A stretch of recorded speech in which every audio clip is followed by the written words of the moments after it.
Bom dia, igreja, graça e paz da parte do Senhor, nosso Pai de Jesus Cristo.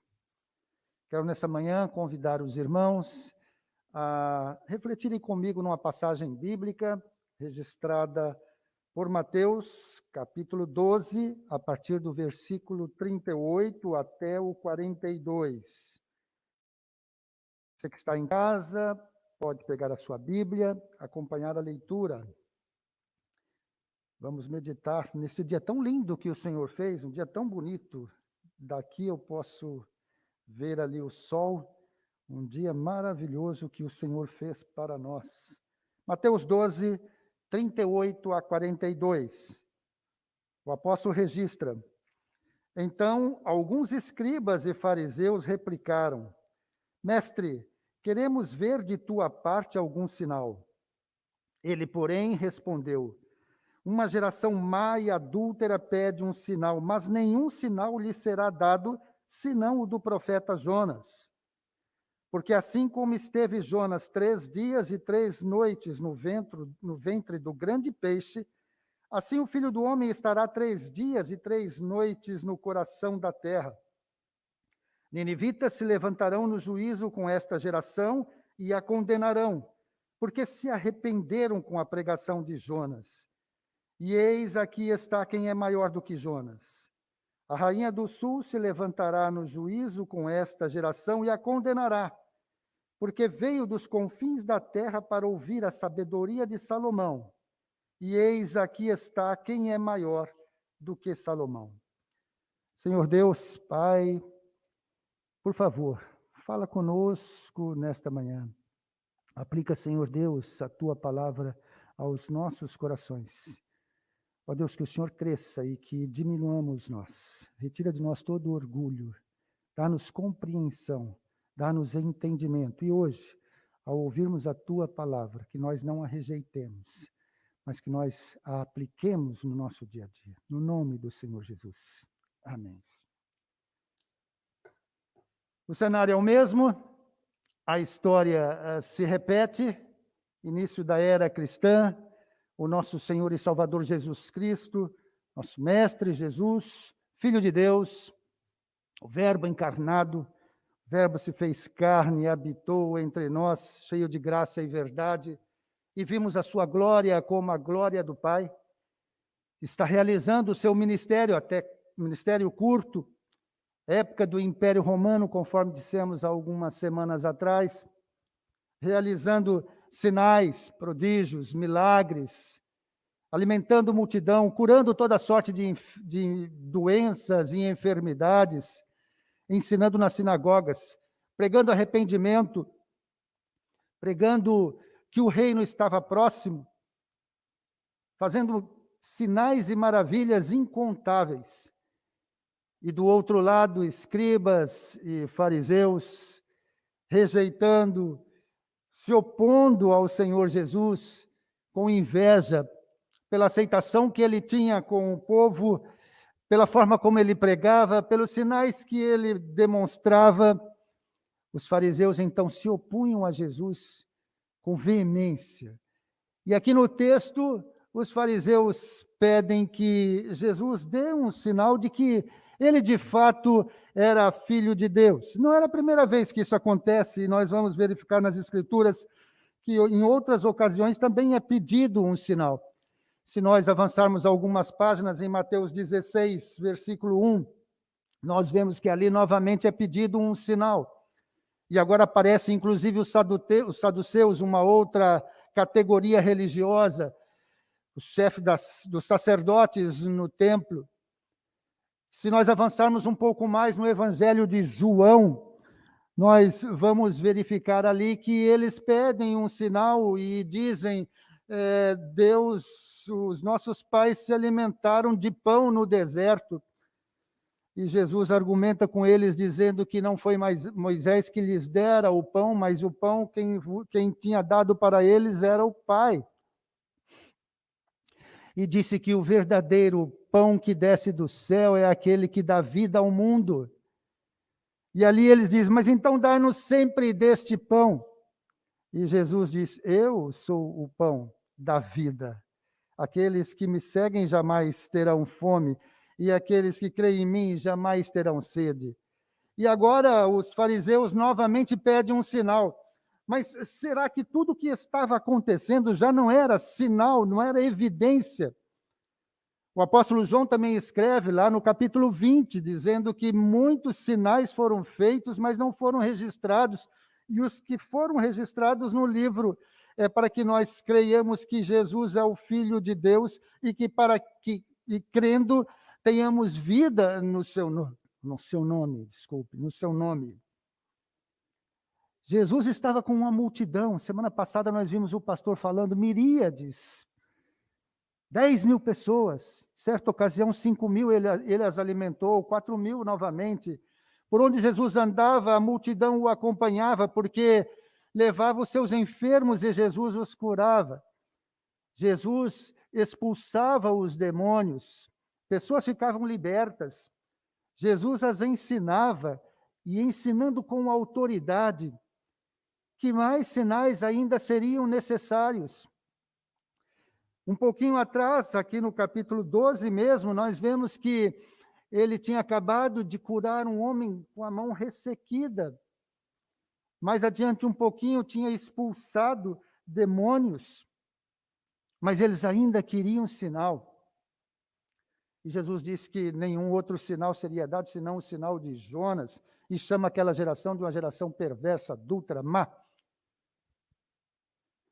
Sinal, na Bíblia tem um significado, existem 3 palavrinhas gregas que elas indicam o que é um milagre, o que é um sinal, e todas elas trazem quase que o mesmo sentido. Ou é uma coisa portentosa, e em grego seria teras, ou é o dunamis, essa é uma palavra mais conhecida nossa, de onde vem dínamo, poder maravilhoso. Eu me lembro quando criança eu tinha uma bicicleta, e essa bicicleta tinha um farolete, e nós colocávamos um dínamo, um pequeno equipamentozinho no pneu. O pneu girava um rotorzinho, era um dínamo, a gente chamava de dínamo, e aquilo acendia a luz, poder maravilhoso. Há uma outra palavra também que diz que é algo sobrenatural, milagroso. Os líderes de Israel, normalmente eles apresentavam algum sinal para que pudessem provar para eles que a missão deles vinha da parte de Deus. Por exemplo, para autenticar a obra de Moisés, Deus envia o maná. Os irmãos se lembram que houve murmuração. Se fosse nos permitido morrer pelas mãos de Deus lá no Egito, enquanto estávamos sentados juntos a panelas de carne, e quando nós tínhamos pão em fartura, nos fartávamos de pão. E agora nos trouxe Moisés para morrermos aqui no deserto. E então Deus envia de tardes codornizes, carne em abundância. Pela manhã caía um orvalho. E quando o sol batia e o orvalho secava, ficava como que escamas brancas. E eles recolhiam, assavam ou coziam em água, e aquilo tinha um gosto de pão de mel, bolo de mel. Que maravilha! Josué, para autenticar a obra de Josué, ele ora e o sol e a lua param durante determinado tempo até que todo o povo de Israel pudesse se vingar dos seus inimigos. Samuel, enquanto oferecia o holocausto, estampidos, trovões, barulho ensurdecedor, e não havia sinal nenhum de tempestade, e os filisteus ficaram apavorados. Me lembro que por volta do ano 2000, 2002, estava em Aracaju, e naquela ocasião houve um fato inusitado. De madrugada, trovões fortíssimos, como nunca se tinha ouvido. Pessoas chegaram a sair das suas casas e irem às ruas, achando que aquele seria o fim. Tamanho estampido. E enquanto Samuel oferecia o holocausto, trovões, barulho ensurdecedor. Os filisteus ficaram atemorizados e fugiram. Elias desafia 450 profetas e diz, olha, vamos fazer da seguinte forma, vamos oferecer um holocausto ao Senhor, coloque aqui sobre o altar, mas não coloquem fogo, o fogo virá do céu. E como vocês são em um número maior, então vocês vão orar primeiro aos seus deuses, para que desça fogo do céu e consuma o holocausto. E diz o texto que durante toda a manhã, eles estiveram ali, tentando fazer com que os seus deuses pudessem trazer fogo àquele holocausto. Por volta de meio-dia, Elias já zombava deles. Fale mais alto, talvez o seu Deus esteja dormindo. Talvez o seu Deus tenha ido ao banheiro atender necessidades, diz o texto. Talvez ele esteja fazendo visitas, ou talvez esteja viajando. E quando chega o momento de Elias, ele pede que joguem água sobre o sacrifício que estava ali, sobre o holocausto, molhando todo o altar. Fez ainda um rego, um canal ao redor, e diz que o fogo veio do céu, consumiu toda a oferta que estava ali, e ainda chamuscou alguns que estavam por perto. Ezequias pediu que os seus dias fossem prolongados, e Deus se compadeceu dele, e então permitiu que isso acontecesse. E como prova, Ezequias pede que a sombra do sol, do relógio do sol, atrasasse 10 graus. E Isaías, então, por ordem do Senhor, concede isso. Sinais. Mas o sinal de Jesus era um sinal muito maior. E eles pedem um sinal e Jesus diz, não lhe será concedido, porque vocês são uma geração má, adúltera, perversa. O único sinal que será concedido para vocês é o sinal de Jonas. Vamos nos recordar um pouco da história de Jonas? A história de Jonas é uma das histórias mais conhecidas. As crianças, talvez seja uma das primeiras histórias que as crianças aprendam. Uma das mais conhecidas das crianças, creio que a história de Davi e Golias, Daniel na cova dos leões, e a história de Jonas, sejam aquelas que as crianças aprendem logo de início. Jonas, um profeta, filho de Amitai, que teve o seu ministério profético na época de Jeroboão II. O reino já estava dividido, os irmãos se lembram. Saul, primeiro rei, sucedeu depois Davi teve Salomão, Roboão, e a partir de Roboão, então, a divisão, Reino do Norte e Judá. Davi queria construir o templo, Deus não permitiu, aprovou a ideia, mas Davi era homem de guerra, e Deus o considerou um homem de sangue. E disse, seu filho construirá. Salomão assume. Salomão fala com Deus. Deus pergunta para Salomão o que ele queria, e Salomão disse, eu quero sabedoria. E Deus deu sabedoria a Salomão, tal qual ninguém antes havia tido, e nem depois dele. Mas Salomão, no fim do seu reinado, ele faz coisas que não agradam a Deus. Casa-se com muitas mulheres e teve muitas concubinas, que trouxeram seus deuses e seus ídolos, e Deus não se agradou disso, e Deus disse, tirarei o trono de ti, mas não enquanto você estiver vivo, por amor a Davi, seu pai. Mas isso acontecerá no seu sucessor, no seu filho. E a partir de Roboão, então, se divide. E ficou o reino, todas as tribos saíram, e a tribo de Judá permaneceu, de onde nós temos o nosso Senhor e Salvador, Jesus Cristo. E a outra tribo ficou conhecida como a tribo do norte. E ali reinou Jeroboão, mas não o Jeroboão na época de Jonas. Muitos reis sucederam, e agora na época de Jeroboão II, é a época em que Jonas realiza o seu ministério profético. E esse Jeroboão II faz todas as obras más que o primeiro Jeroboão fez. É nessa época que Jonas está atuando. E ele recebe, então, a ordem de Deus que ele deveria ir para Nínive e deveria clamar contra ela, porque as obras de Nínive tinham chegado até Deus e eram obras más. A essa época era a época do Império Assírio. O texto que nós lemos em Mateus, nós dissemos que era a época do Império Romano, na época de Jonas, Império Assírio. E Nínive era a capital do Império Assírio, portanto, uma cidade famosa, importante. No final do livro do profeta Jonas, nós encontramos ali que 120 mil pessoas estavam ali.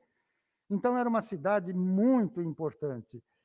E a ordem foi dada a Jonas para que ele fosse clamar contra Nínive.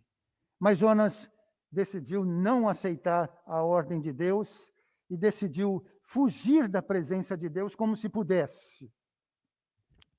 Havia um pensamento naquela ocasião dos idólatras, daqueles que tinham outros deuses, que a ação dos deuses era limitada a determinada região. Então, se eu saísse daquela região, eu escaparia da ira dos deuses. É como se dissesse, eu estou em Itu, os deuses estão agindo sobre mim, mas eu vou para Porto Feliz. E em Porto Feliz os deuses não me alcançarão. Talvez tenha sido esse o pensamento de Jonas. E nós vemos que não é bem assim, porque depois ele diz, eu temo ao Senhor, Deus do céu, Deus da terra e Deus dos mares. Ou seja, eu não tenho como fugir da presença de Deus. Mas Jonas vai a Jope, e Jope era um porto que ficava bem localizado tanto para Judá quanto para Israel, e compra passagem, mas não para Nínive, e ele vai para Tarsis. Tarsis também traduzida em outras passagens como Espanha. Alguns também dizem que Tarsis ficava ao sul da Espanha, era uma cidade importante ao sul da Espanha. De qualquer forma, era o local mais distante que se conhecia naquela ocasião. É como, e essa situação é como se Deus dissesse assim, olha, Jonas, Nínive ficava no nordeste, ali de Jope, nordeste, Tarsis, oeste. É como se Deus dissesse, Jonas, vá para Recife. Mas Jonas compra passagem e vai para o Mato Grosso, vai fazer compras no Paraguai. Algo bem diferente do que Deus havia colocado para Jonas.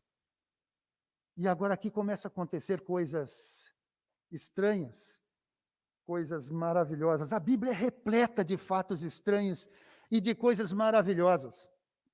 Vamos nos lembrar algumas delas. E eu gosto de ver essas coisas maravilhosas e entrar naquela história das coisas maravilhosas, como se eu estivesse vivendo aquele momento. Os irmãos vão se lembrar. Moisés, ele chega diante do mar. O mar se abre.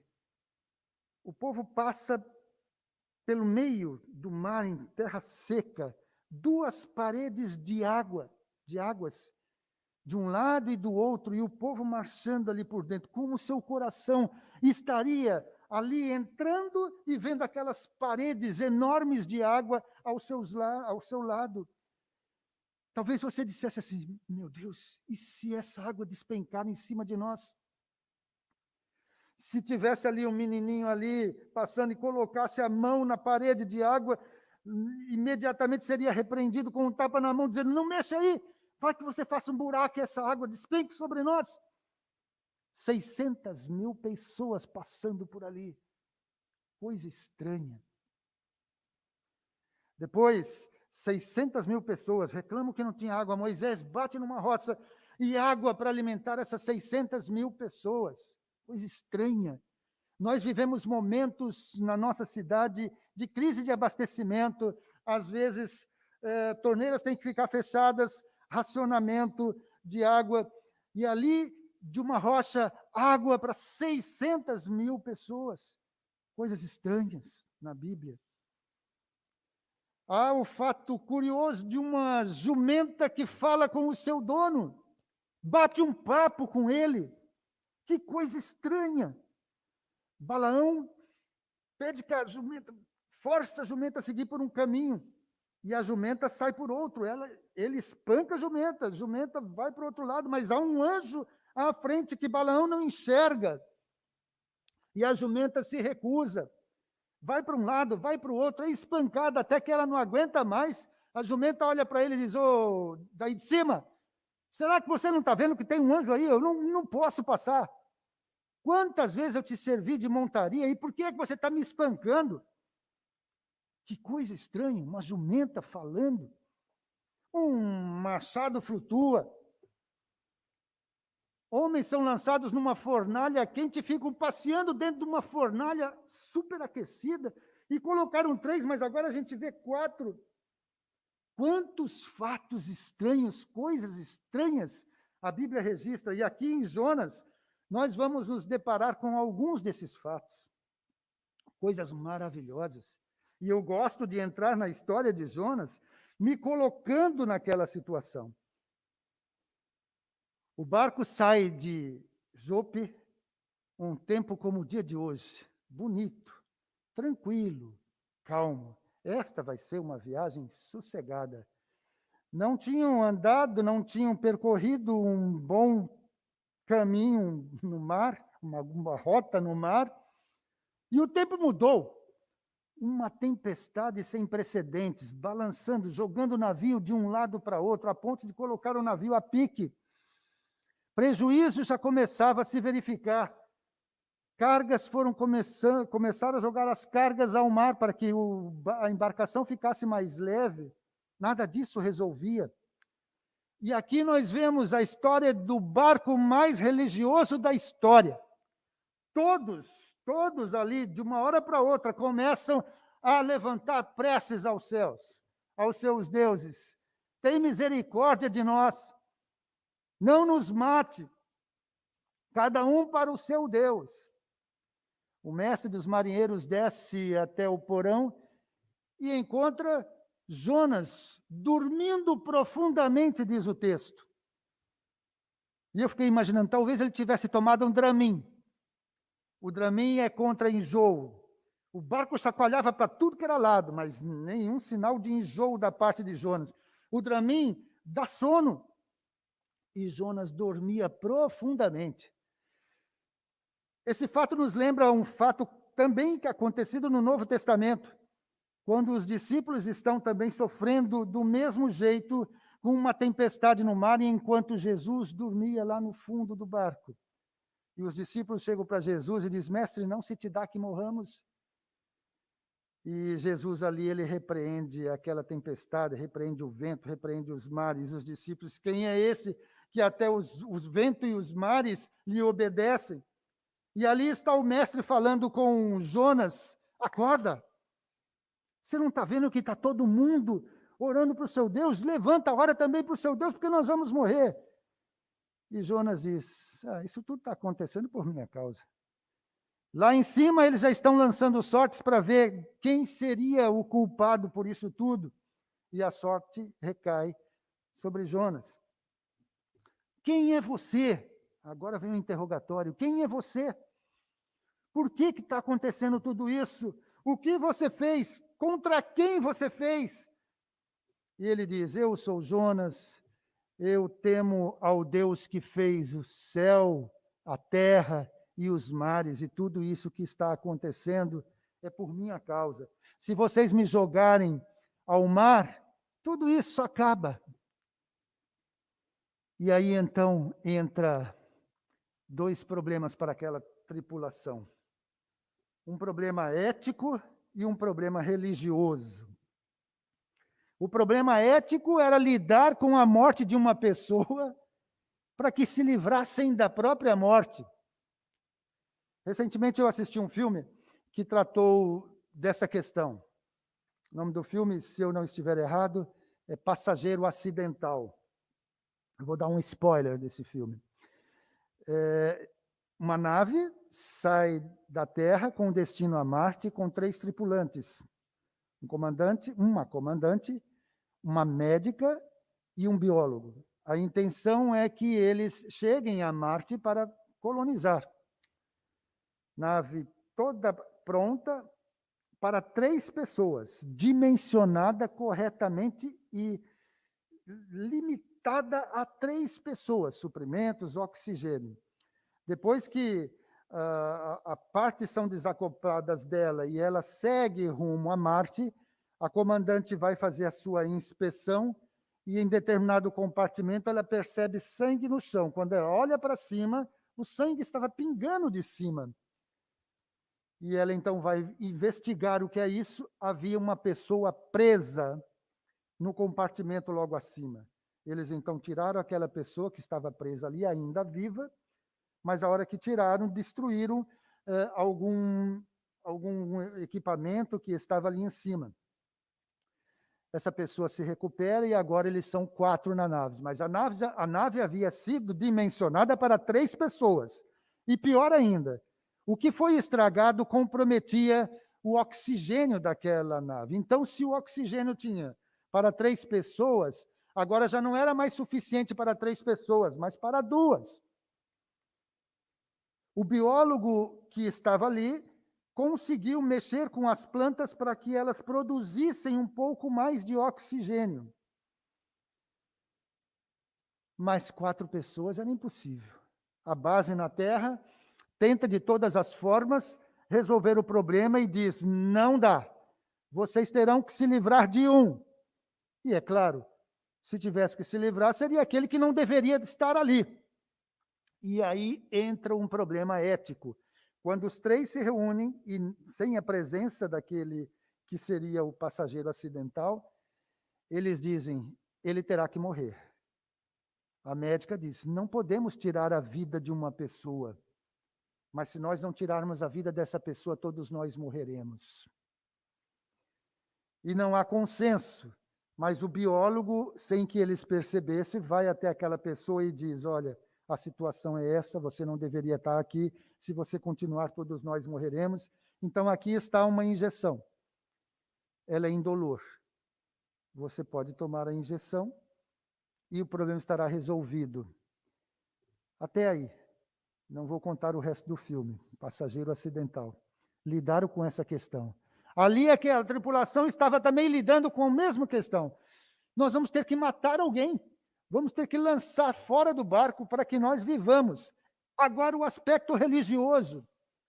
Mas nós vamos lançar a pessoa ao mar que fez algo contra o Deus. Nós vamos matar a pessoa que tem o Deus que é o dono de todas as coisas. E nós?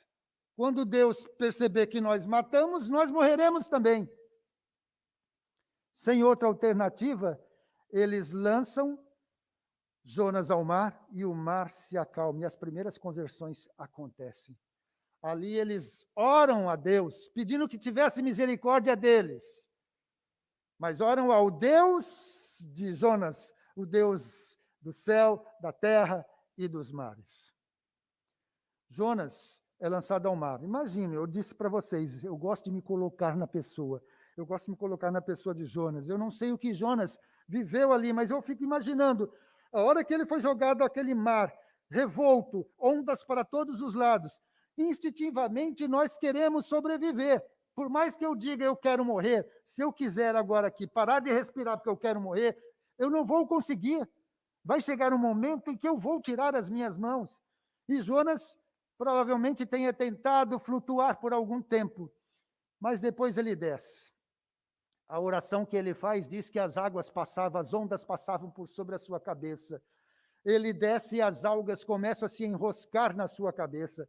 E ele chega até a raiz das montanhas, ou seja, ele chega até o piso, a tela, mas não morre. E coisa estranha, um grande peixe engole Jonas, ainda vivo. E Jonas passa 3 dias e 3 noites dentro desse peixe. Que situação, eu imagino, complicadíssima para Jonas, dentro de um peixe. Como é a vida, como foi a vida ali dentro daquele peixe?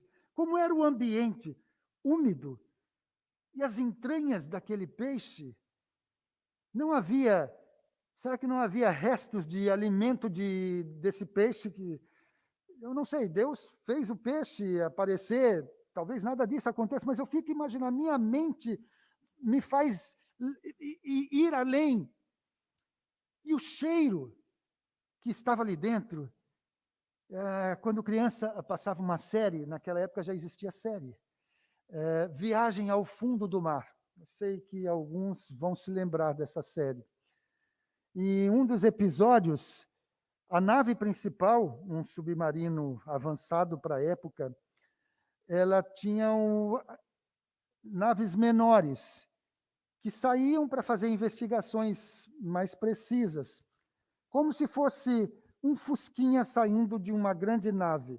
Tripulada por uma ou duas pessoas, ela investigava as coisas que estavam fora, ali no chão do oceano. E numa dessas investigações, um grande peixe engole aquela nave pequena que saiu do grande submarino. Talvez até se espelhando na história de Jonas. E essa nave fica dentro do peixe. E ali dentro do peixe, a gente vê a gordura, que a gente chama de banha do peixe ali dentro, e aquela nave se balançando no meio daquelas entranhas.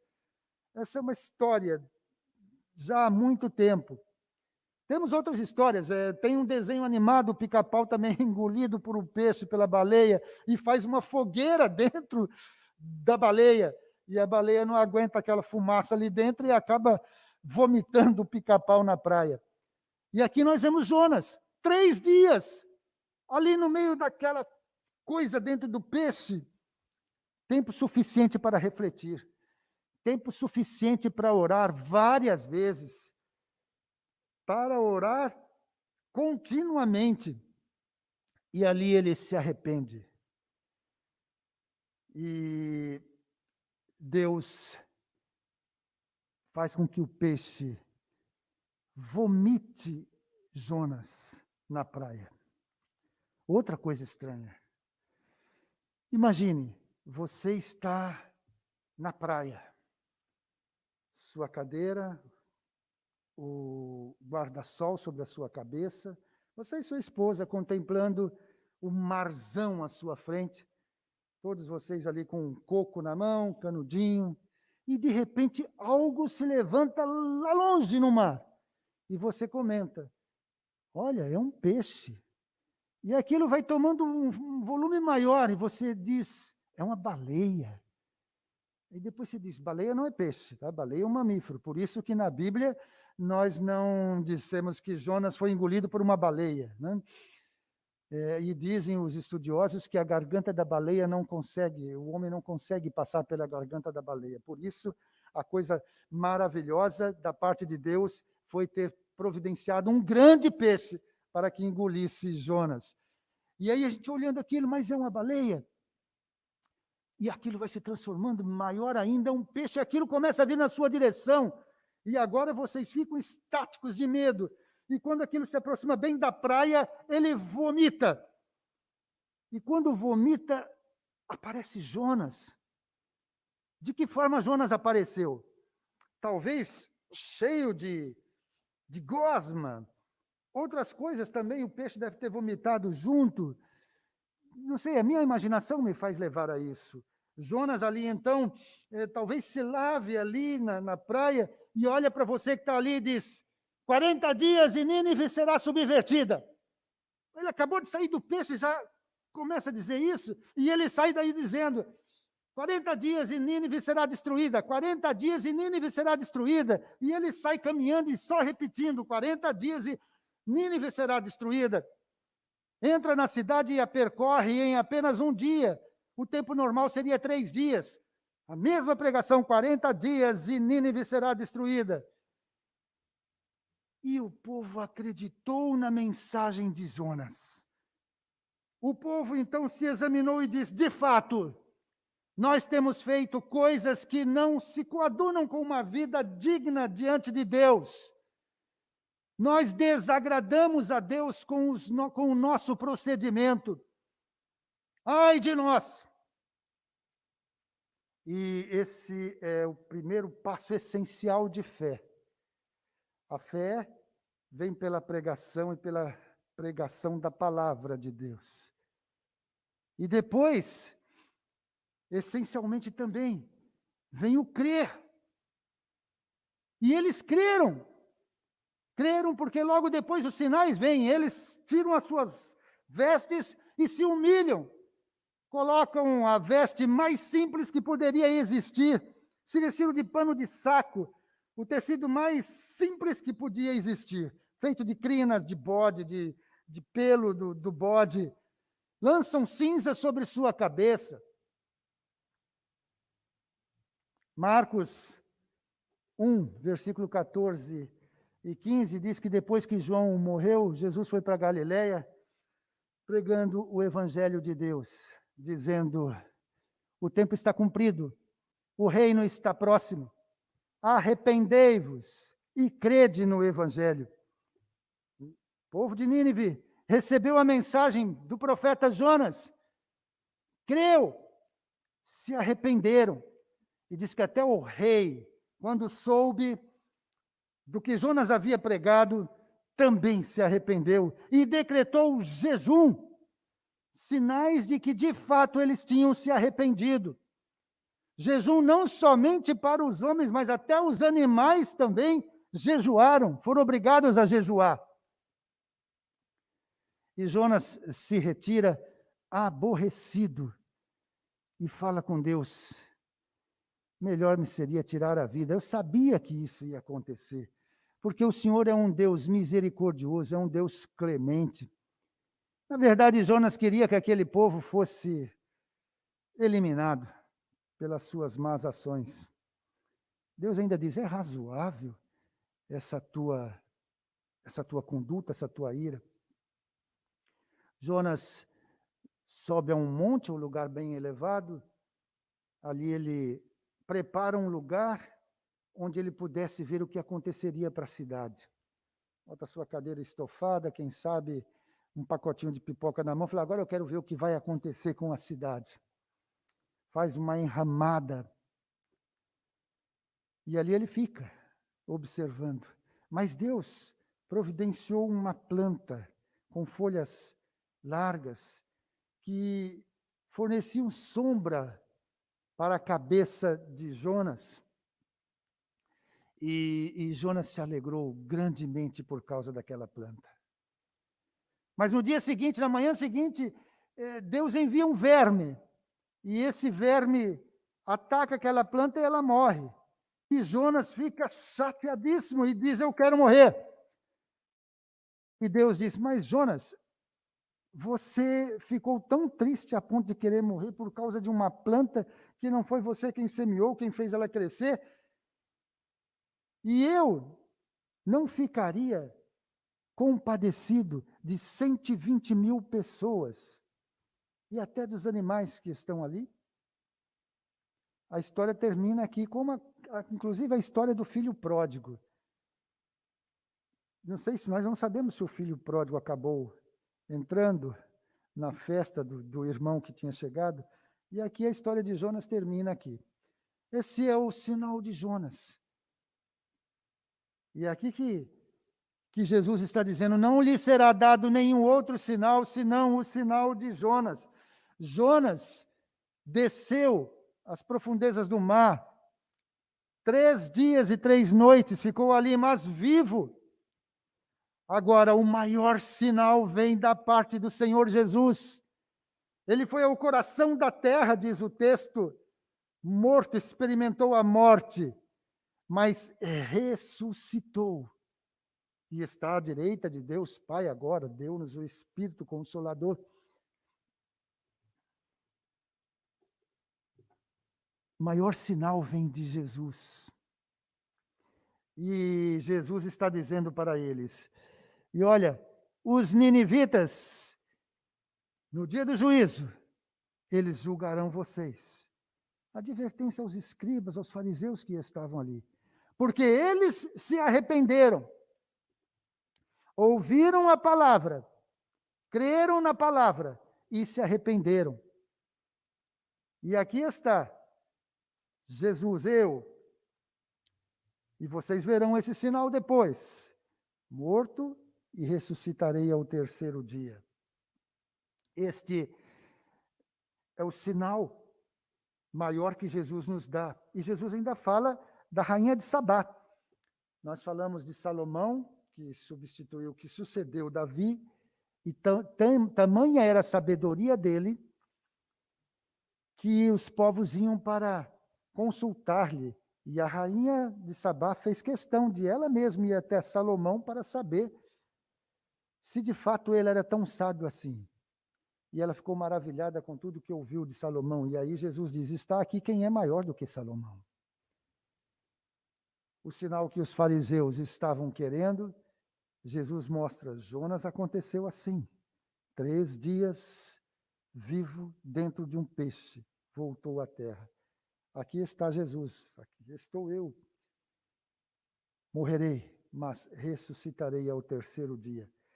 E se ouvirem a minha pregação, se arrependerem e crerem, obterão salvação e vida eterna. A minha pergunta nesta manhã, para todos nós, é: de fato nós já temos Jesus como Senhor e Salvador das nossas vidas? Você aceitou Jesus como Senhor e Salvador da sua vida? Se ainda não o fez, não perca tempo. Quando João Batista morreu, Jesus passou a pregar o Evangelho de Deus, e ele diz: o tempo está cumprido, o reino está próximo. É o próprio Jesus quem diz: arrependei-vos e crede no Evangelho, crede nas boas novas de salvação, crede em mim, crede em Jesus. É isso que Jesus está dizendo. E se você já tem Jesus como Senhor e Salvador da sua vida, glória a Deus, aleluia, porque um dia você foi retirado do império das trevas, foi trazido ao reino da luz. Deus o entregou a Jesus. Jesus o abraçou. Você tem agora o Espírito Santo dentro de você, que lhe dá poder para você testemunhar, que lhe dá poder para você pregar.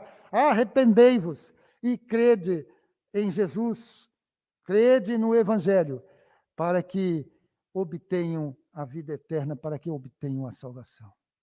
Esta é a mensagem desta manhã. A mensagem que Jesus deixou àqueles fariseus e escribas que não entendiam à frente de quem eles estavam ali. Mas, graças a Deus, que nos dá o conhecimento e entendimento. O nosso Senhor e Salvador Jesus Cristo morreu, ressuscitou, está à direita de Deus Pai. E nós nos encontraremos com Ele um dia, porque nos foi dado o privilégio de crermos nele e aceitarmos a Jesus como nosso Senhor e Salvador. Ó Deus, nosso Pai, muito obrigado pela Tua palavra que o Senhor trouxe aos nossos corações nesta manhã. Ó Deus, que ela possa estar nos ademoestando e nos exortando durante todos os nossos dias, que nós possamos estar nos lembrando sempre dela e que nós, de fato, sejamos discípulos dignos e que nós possamos, com ousadia, pregar o arrependimento, pregar a vinda do Senhor, pregar o Senhor Jesus Cristo. Faz isso conosco, Senhor Deus. Tem misericórdia de nós. Também, ó Deus, te pedimos, perdoa, Senhor Deus, as vezes que nós temos sido negligentes. Perdoa-nos, Senhor, pelo que temos praticado que não te agrada. Tem misericórdia de nós, Senhor, por favor. Se conosco, ó Deus, ainda neste dia. Te agradecemos pela Tua palavra sempre nas nossas vidas. No nome do Senhor Jesus. Amém.